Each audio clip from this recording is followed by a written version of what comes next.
सभी गुरु भक्तों का एक ही प्रण, साधु सेवा और समर्पण। इसी भाव एवं भावना के साथ कार्य कर रहा है साधु सेवा ट्रस्ट। हम जानते हैं हमारे गुरुओं ने हमें इतना सब कुछ दिया, परंतु हमने अपने गुरुओं के लिए क्या किया, ये सवाल जरूर उठता है। देश के कई ऐसे प्रांत हैं जहां पर दिगंबर मुनियों को विहार करने में बहुत कठिनाई आती है। चौके वाले न मिलने पर विहार के दौरान आहार की व्यवस्था भी नहीं बन पाती। कई गांव व शहर आज भी ऐसे हैं जहां साधु संतों के चातुर्मास नहीं हुए हैं। इन सब को देखते हुए श्री साधु सेवा ट्रस्ट का उदय हुआ, जिससे दिगंबर मुनियों के आहार विहार प्रवास आदि की व्यवस्था को सुचारू रूप से बनाया जा सके, जिसके माध्यम से हमारा समाज धर्म संस्कृति सब सुरक्षित रह सकते हैं। क्यों न हम भी अपनी चंचला लक्ष्मी का सदुपयोग करें एवं अपने सच्चे गुरुओं की रक्षार्थ हेतु आगे आएं। योजना: परम संरक्षक 1,11,111 रुपए, वरिष्ठ संरक्षक 51,151 रुपए, संरक्षक 31,131 रुपए, आजीवन सदस्य 21,121 रुपए, सदस्य 11,111 रुपए। खाता विवरण: account name VVSP Sadhu Seva trust, bank name HDFC bank limited, account number 50200073358170, IFSC code HDFC 0001273, trust PAN card AADTV 8567E, mail ID vvspsadhusevatrust@gmail.com।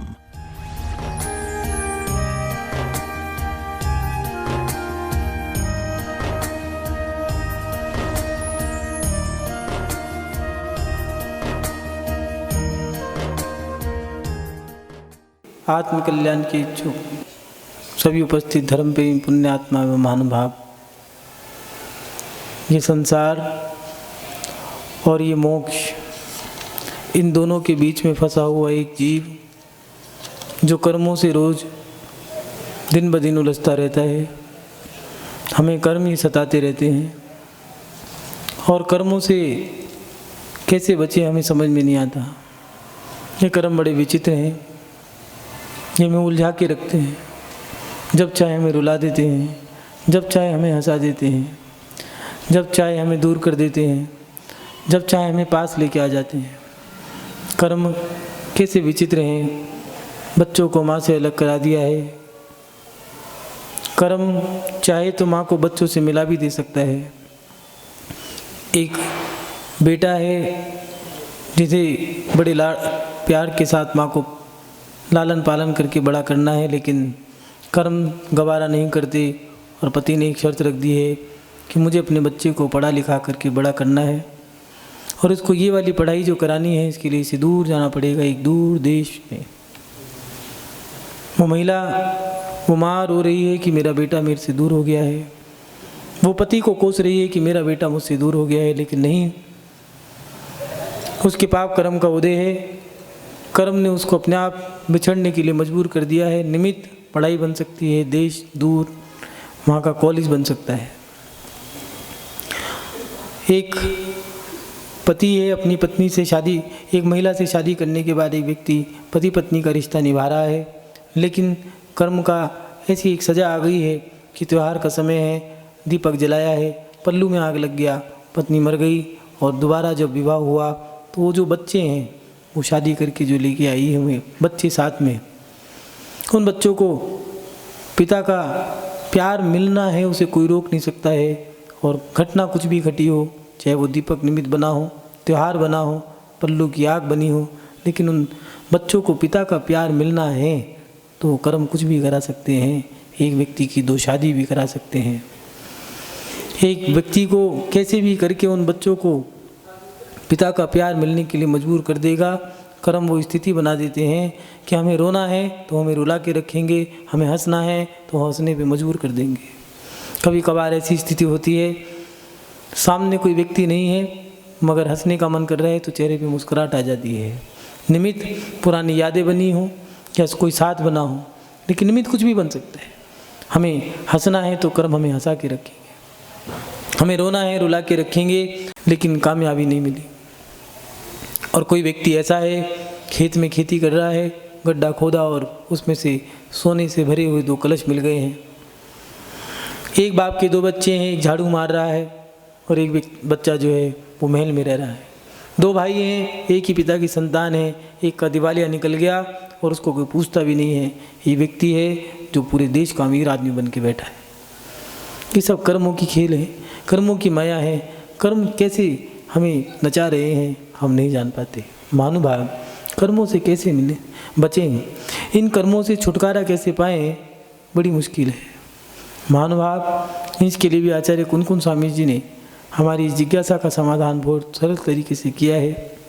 आचार्य कुनकुन स्वामी जी लिख रहे हैं, मूल उत्तरु दव्वादो भाव कम मदो मुक्को आस बंधन संवर निज्जर जाने किम बहुना विषय विरत्तो मुंचई विस्यासत्तो न मुंचे जोई भैरंतर परमप्पा भेयम जाने किम बहुना। आचार्य कुनकुन स्वामी जी लिख रहे हैं, कर्मों की मूल प्रकृतियाँ जो ज्ञानावरणादि कर्म 8 कर्म दिए हैं, मूल कर्म जो है ज्ञानावरणी, दर्शनावरणी, वेदनीय, मोहनीय, आयु, नाम, गोत्र, अंतराय, ये ऐसे ऐसे कर्म हैं। अपने आप में ही अगर ये कर्म उदय में आ जाएं तो जो बड़े बड़े सूरमा हैं वो भी डर के बैठ जाते हैं।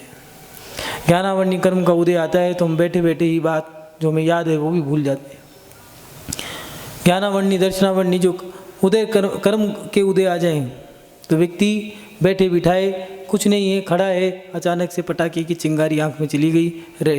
पटाखा किसी ने जलाया, आया कहीं से, जाना कहीं था, आंख में लगा, रेटिना जल गया और आंख की रोशनी चली गई।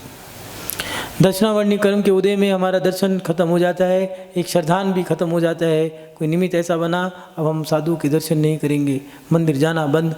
निमित्त कुछ भी बन सकता है।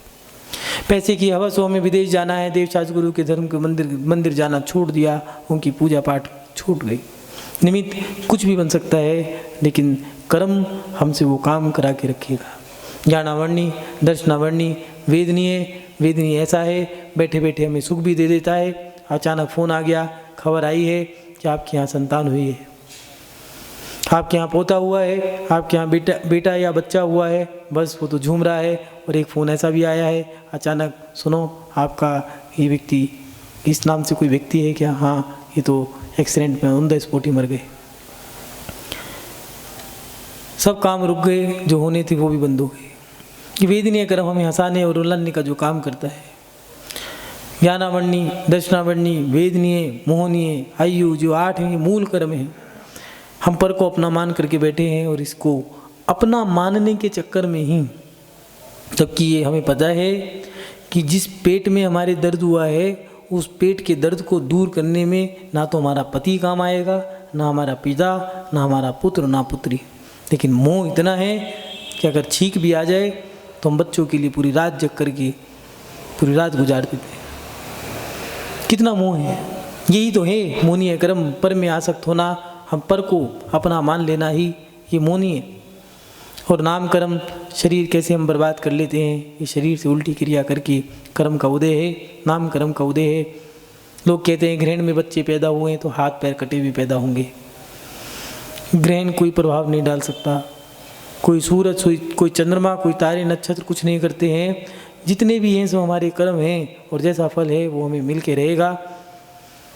एक व्यक्ति है जिसके दोनों हाथ नहीं हैं, दोनों पैर नहीं हैं, जन्म से ही ऐसा है। एक व्यक्ति ऐसा भी है जन्म लेने के बाद लोग उसे सुकुमार कहते हैं, सुकुमाल कहते हैं। उसको देख करके लोग अपने जीवन को धन्य मानते हैं। ये सब हमारे कर्मों का खेल है।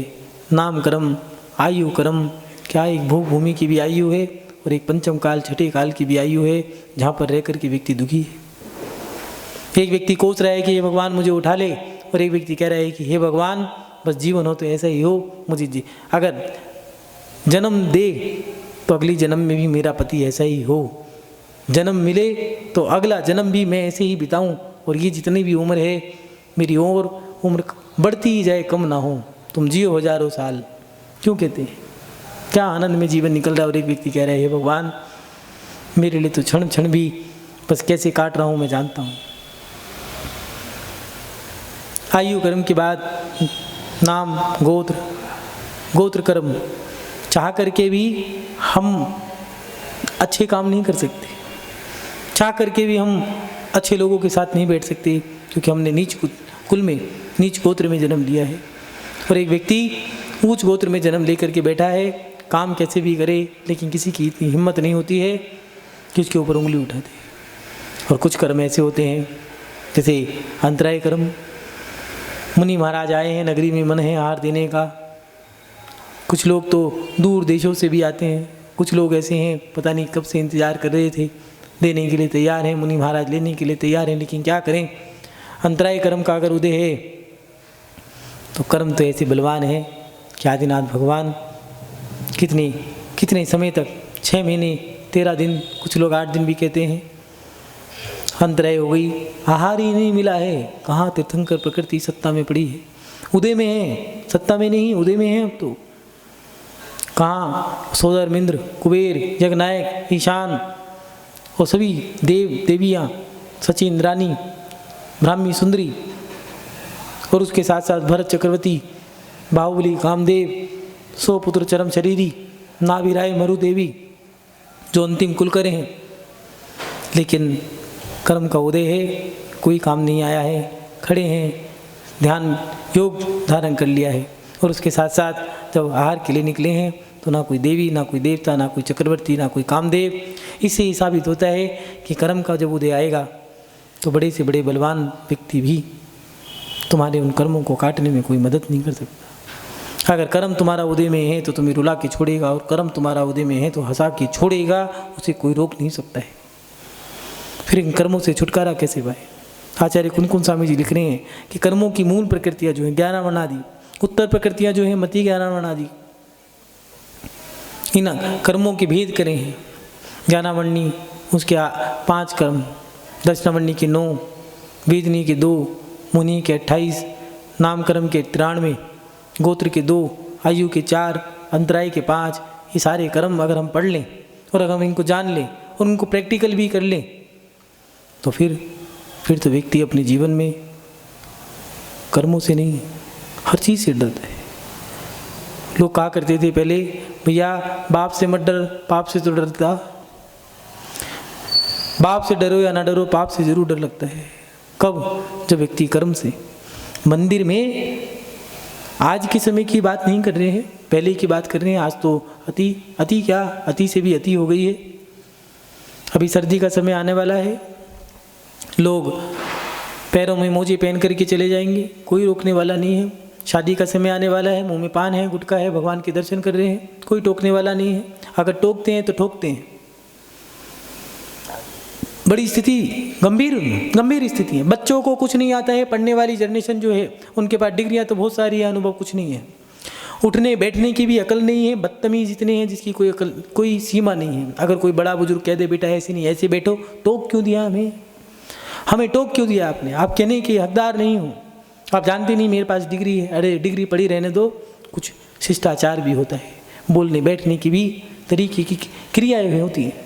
पहले मंदिरों में नंगे पैर जाया करते थे, उन पैरों को भी धो करके मंदिर में प्रवेश कर दिया करते थे। और अगर कोई व्यक्ति गलत चला जाया करता था, गलती से भी कोई व्यक्ति गलत तरीके से मंदिर में चला जाया करता था, तो व्यक्ति कहते थे सुनो पाप लगेगा। और वो व्यक्ति, ओ भैया क्षमा करना, माफ़ करना, हे भगवान गलती हो गई, नीचे जा कर के पुनः पैर धो करके, हाथ धो करके, कुल्ला करके, फिर पुनः वो पूरी क्रिया पुनः कर रहे हैं। गलती से दुपट्टा पहन करके, धोती दुपट्टा पहन करके पायदान पे पैर आ गया, अब तो धोती दुपट्टा नहीं, अब तो पूरा ही नहाना पड़ेगा। 0 डिग्री टेम्परेचर हो, चाहे गर्मी का समय हो, चाहे बरसात का समय हो, गीले कपड़े पहन के भी अभिषेक कर रहे हैं। क्यों? इसलिए नहीं, इसलिए कि उन लोगों को डर लगता था पाप से। हम कहीं ना कहीं पाप से नहीं डरते, कारण हमने कर्म की प्रकृतियाँ तो पढ़ी नहीं है। किस कर्म का क्या फल है, किस कर्म का कैसे उदय में आता है, कैसे वो कर्म बनता है, कैसे हमारी सत्ता में पड़ा है, कैसे वो उदय में आएगा और कैसे उस कर्म को नष्ट करना पड़ेगा। एक लोहे के खंभे को काटने के लिए पेंसिल का कटर इस्तेमाल करो तो ज़िंदगी बीत जाएगी, जन्म बीत जाएगी, वो लोहे का खंभा नहीं टूट कटेगा। ऐसे ही कर्म तो हमने अनंत बांध लिए हैं, और काटने के लिए मात्र मुट्ठी भर चावल चढ़ाने से कर्म नहीं कटते। मंदिर जाने से, नमोस्तु भगवान मुनि महाराज के रुई के फोए की तरह पैर दबाने से, झूठ सच बोल करके सट्टे के पैसे से, बेईमानी का पैसा उससे भोजन कराने से, आहार देने से, गैयाओं को चारा डालने से मोक्ष नहीं मिलता। मोक्ष प्राप्त करना है तो इन कर्मों की श्रृंखला को काटना पड़ेगा। और कर्म की श्रृंखला के लिए आचार्य कुन स्वामी जी दे रहे हैं कि कर्मों की मूल प्रकृतियाँ जो ज्ञानावनादि मूल प्रकृतियाँ हैं, उत्तर प्रकृतियाँ मति ज्ञानावनादि जो 148 कर्म प्रकृतियाँ हैं, उत्तर अवग्रह आदि जो कर्म प्रकृतियाँ हैं, और उसके बाद रूप द्रव्य कर्म से राग देश आदि जो द्रव्य कर्म है, भाव कर्म से मुक्त जीव आश्वर बंध संवर निजरा मोक्ष इन तत्वों को जानता है, वो व्यक्ति जो कर्मों की निर्जरा कर रहा है, कर्मों से मुक्त जीव जो है बस अपने कर्मों के भेद को जानते हुए, भेद प्रभेद उत्तर भेद मूल भेद इन सबको जानता हुआ वह व्यक्ति अपने तत्व चिंतन में लगा है। महाभारत में वेद व्यास जी ने बहुत अच्छा दृश्य दिखाया है। जब भीष्म पितामह को बाणों की सैया पे लिटा दिया गया, सब उनसे मिलने जाते हैं, दर्शन करने जाते हैं। भीष्म पितामह भीष्म प्रतिज्ञा करने वाले पितामह हैं, सबके पितामह, कितनी लंबी आयु थी उनकी। और पूछते हैं उनसे, सब अपने अपने मन की बातें करते हैं, लेकिन द्रोणाचार्य उनके पास जाके कहते हैं, क्यों भीष्म पितामह, क्या सोच रहे हो? आंखों में आंसू आ गए, रोने लगे और कहने लगे, क्या हुआ? कुछ नहीं, अपने जीवन में जो मैंने खोया जो पाया उस जीवन के लेखे जोखे को देख रहा हूँ। द्रोणाचार्य पूछते हैं, क्या हिसाब लगाया, क्या मिला? तो द्रोणाचार्य कहते हैं, भीष्म पितामह कहते हैं, कुछ नहीं, बस धूल मिट्टी हाथ लगी है, बाकी कुछ नहीं लगा। महानुभाव, इस संसार में रह के कितना भी कर लो, प्रत्येक युवा की, प्रत्येक बच्चे की एक ही इच्छा है आज के समय में, मैं पैसा कमा, पढ़ लिख करके पैसा कमा करके बड़ा आदमी बन जाऊं, मैं अपने माता पिता को कुछ करके दिखाना चाहता हूं। कुछ करके तो दिखा दोगे, लेकिन सही मायने में खुद को देखा है या नहीं देखा? पैसे की हवस में कहीं अपने आप के या फिर अपने गिरवान में झांकना भूल गए हो? क्या पता ऐसा हो कि पैसा तो खूब कमा लिया, सपने जो थे उन सब सपनों को पूरा कर लिया, लेकिन उन सपनों के बीच में कभी सही मायने में आंख बंद करके अपनी आत्मा को भी देखा। सपने तो बहुत देख लिए, बहुत ऊंची चीज़ों को देखा है, लेकिन काश अपने आप को भी देख लेते। बहुत लोगों के मन में एक ही चीज़ रहती है कि मैं कुछ करके दिखाना चाहता हूँ। अरे क्या दिखाओगे, क्या करोगे? इस संसार में ही रहने वाले अरबों खरबों अरबपति खरबपति लखपति तो हर चौराहे पे मिल जाएंगे, गली नुक्कड़ में भी खगपति मिल जाएंगे। और कितना कमाओगे? पूरी ज़िंदगी कमाते कमाते बीत जाएगी, पूरा कुंबा गांव कस्बा मिलकर के भी कमा लेना, नगर भी इकट्ठा कर लेना, लेकिन तीर्थंकर के पैर की जूती नहीं खरीद पाओगे। किस बात का कमाना? और क्या करके दिखाओगे? 50 लाख करोड़ सागर तक की प्रभावना काल आदिनाथ भगवान का रहा, क्या दिखाओगे? 9 निधियाँ 14 रत्न जिनके सामने कूड़े की तरह पड़े रहते थे, क्या करोगे, क्या दिखाओगे, क्या जोड़ोगे? वो आप पढ़ते होंगे, 9 करोड़ थी सुंदर गैया, इच्छा पूर्ण करे 9 निधियाँ, 14 रत्न 50 सुदर्शन, उत्तम भोग वस्तुएं अनगित थी 48 कीड़ जाए। क्या वैभव था, जितना सुख था शांति नाथ को, अनुभव होता ज्ञानवान को। क्या चक्रवर्ती का वैभव, क्या उनका ठाठ, क्या उनका वैभव, कि ये वैभव इतना विशाल वैभव होता है भगवान का। ये गणधर परमेष्ठी भी लिख रहे हैं, ये तो ज्ञानवान व्यक्ति को ही ज्ञान हो, क्या वैभव। 9 करोड़ थी सुंदर गैया, ऐसे कामधेनु गायें, जहाँ कामधेनु गाय होती है वहाँ तो प्रेम वात्सल्य और चिंतामणि रत्न, इसके साथ साथ चिंतामणि रथ, जैसे ही किसी प्रकार की कोई मन में चिंता हुई नहीं और उस रत्न ने पूरी करी नहीं। ऐसे ऐसे ठाठ थे। लेकिन आज हम अपने जीवन में अपने कर्मों को काटने की बजाय अपने जीवन में कर्मों को बढ़ाने के काम बहुत कर रहे हैं। पहले के लोग बहुत अच्छे सूत्र के साथ जीते थे, कम खा गम खा नम जा, क्या आनंद से जीवन जीते थे। लेकिन आज तो ये खाए जाओ कमाए जाओ, बाकी सब भाड़ में जाओ। इन चीज़ों से क्या होता है, अपने जीवन के एक पड़ाव पे पहुंचने के बाद युवा अवस्था में या जवानी में ऐसे कुछ काम जरूर कर लेना। युवा अवस्था उन्हें बता रहे हैं, लिख लेना काम आएगा। युवा अवस्था में और अपनी जवानी में कुछ काम ऐसे भी कर लेना कि बुढ़ापे में उन्हें याद करके चेहरे पे मुस्कुराहट और आँखों से अगर आंसू टपकें तो खुशी के हों। लेकिन जवानी के जोश में, बेईमानी के होश में ऐसे काम मत कर देना जिससे कि बुढ़ापे में मात्र पश्चाताप हो और आंसू भी निकलें तो कह भी ना पाओ कि आंसू किस चीज़ के हैं। महानुभाव अपने जीवन में जो मुक्त जीव है वो 7 तत्वों का चिंतन करते हैं। निद्रा आदि जो 7 तत्वों को है वो जानता है। बहुत कहने से ऐसा क्या लाभ है, ऐसा कुन स्वामी जी प्रथम गाथा में दे रहे हैं। और दूसरी गाथा में दे रहे हैं कि विषयों से विरक्त योगी कर्मों से छूटता है। जो विषयों से विरक्त है ऐसा वो योगी कर्मों से धीरे धीरे छूटता जाता है। जब हमें किसी प्रकार की आसक्ति नहीं है, बहुत सारे लोग हैं जो हमारे पास आके कहते हैं महाराज जी हमें कोई मोह नहीं है, हमें कोई मोह नहीं अपने बेटे से, हमें कोई आसक्ति नहीं अपनी पत्नी से। अरे मैं तो अपनी बेटी के बारे में ज़्यादा राग रखती ही नहीं है, तो फिर छोड़ के आ जाओ ना। अब महाराज जी क्या करें, छोड़ सकते नहीं। क्यों भैया, टोपी पहनाने के लिए हमें मिले थे। सीधे साधे भोले वाले दिगंबर साधु जो कभी डांटते नहीं, गुस्सा करते नहीं, किसी को कुछ कहते नहीं है, ऐसे सरल साधु हमें मिले थे तुम्हें टोपी पहनाने के लिए कि महाराज जी हमें किसी प्रकार का मोह नहीं है, हम महाराज जी आज ही घर छोड़ दें, अभी आप कह दो तो अभी छोड़ दें, छोड़ दो अब महाराज जी जरा बेटे से और के। वाह रे वाह बनिया रामलाल, ये बड़ी समस्या है। हम अपने जीवन में सही मायने में विषयों से विरक्त है नहीं। लोग कहते हैं हमें किसी का मोह नहीं है, सबकी शादी कर दी, जिम्मेदारी बांट दी, महाराज जी बंटवारे कर दिए, हिस्से कर दिए।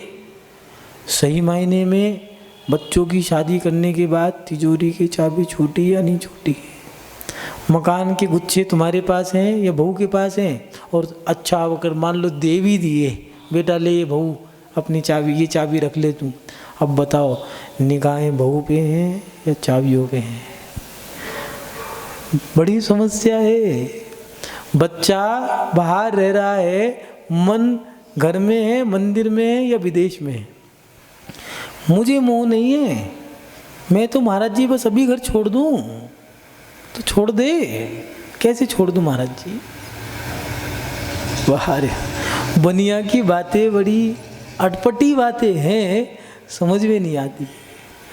महाराज जी क्या करें, जिम्मेदारियां बहुत हैं, बेटा एक ही है, काम बहुत है, क्या करें। अच्छा दान के लिए बोल दे तो महाराज जी क्या करें, पैसा नहीं है, और वैसे 500 बीघा जमीन लेके बैठे, एक फैक्ट्री और खोल ली है, एक फैक्ट्री बेटे को दे दी है, एक फैक्ट्री मुनीम जी चला रहे हैं। वाह रे वाह बनिया, कितना कमाएगा, कितना कितना। लेकिन जीवन के एक पड़ाव पर आकर के मन में आता है कि हम इस जी के जंजाल में फंस गए। काश हम यहाँ से निकल के, वो छोटा सा परिवार अच्छा था, माता पिता भाई बहन, वो मेरा भाई जो मेरी चोटी खींचता था कितना अच्छा लगता था। माँ डांटती थी, कभी लपाटती थी, कभी पुचकारती थी, वो आपस में नोक झोंक कितनी अच्छी लगती थी। लेकिन हमने इन विषयों में पढ़ कर के कितनी अपनी ज़िंदगी को बर्बाद कर लिया। यहाँ आचार्य कुन स्वामी जी लिख रहे हैं कि विषयों से विरक्त योगी कर्मों से छूटता है और विषयों में आसक्त नहीं छूटता। आत्मा के बहिरात्मा, अंतरात्मा, परमात्मा, इन तीनों वेदों को जानो। बहुत कहने से क्या लाभ है, विषयों में जो आसक्त है वो कर्मों से नहीं छूटेगा, और जो विरक्त है वो तो एक झटका मारा, तड़ तड़ तड़ तड़ तड़ तड़ सरा के टूट गई, जंजीर टूटते के साथ ही वो यहाँ से निकल गई, एक छलांग मार के सीधा यहाँ आ जाएगा।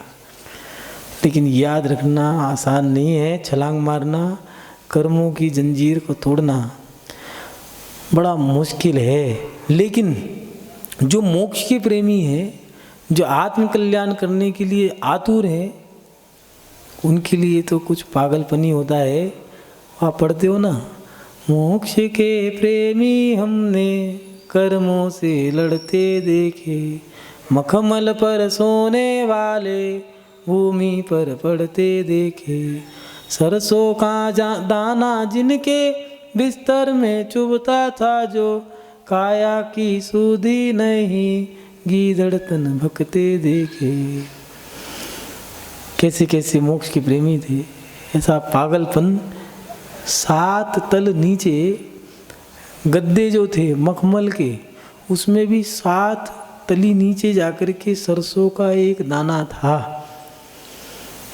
और जब माँ ने सुबह उठ के देखा तो कंधा पूरा लाल था। पूछा बेटा ये क्या हुआ? कहने लगे पता नहीं क्या हुआ माँ, पूरी रात कुछ चुभता रहा। तो माँ ने कहा अच्छा। दासियों को बुलाया, चद्दर हटाई, गद्दा हटाया, फिर चद्दर हटाई, फिर गद्दा हटाया, कुछ नहीं मिला। अच्छे से देखो, चद्दर हटाई, गद्दा, चद्दर, गद्दा, चद्दर, गद्दा, ऐसे करते करते करते करते 7 तल नीचे जाने के बाद एक सरसों का दाना मिला। ओहो, मेरे बेटे को ये परेशान कर रहा था। सारे गद्दे हटवा दिए, फिर मखमल के दोबारा दूसरे गद्दे मंगाए। ऐसा सुकोमल शरीर, लेकिन जब वैराग हुआ तो ऐसा हुआ कि ज़मीन पे पैर रखा तो खून के फुव्वारे फूट गए। और दीक्षा लेने के बाद वो स्यालनी 3 दिन तक वो खून चाटते चाटते वहाँ पहुँच गई, और 3 दिन तक मांस खाती गई। लेकिन बस एक ही चिंतन कर रहे हैं कि अनादि काल से ये शरीर की पीड़ा सहन की है, बस अब तो एक बार पीड़ा सहन करूँगा, दोबारा नहीं। सब कषायों को, सब आशाओं को समाप्त कर दिया। और कहाँ वो सुकुमाल मुनि रागी, जिनने कभी सूरज का प्रकाश नहीं देखा था, दीपक का प्रकाश देख के भी आंखों से आंसू निकलने लगे, ऐसा वो सुकुमाल कर्मों को सहन करता करता सर्वार सिद्धि पहुंच गया।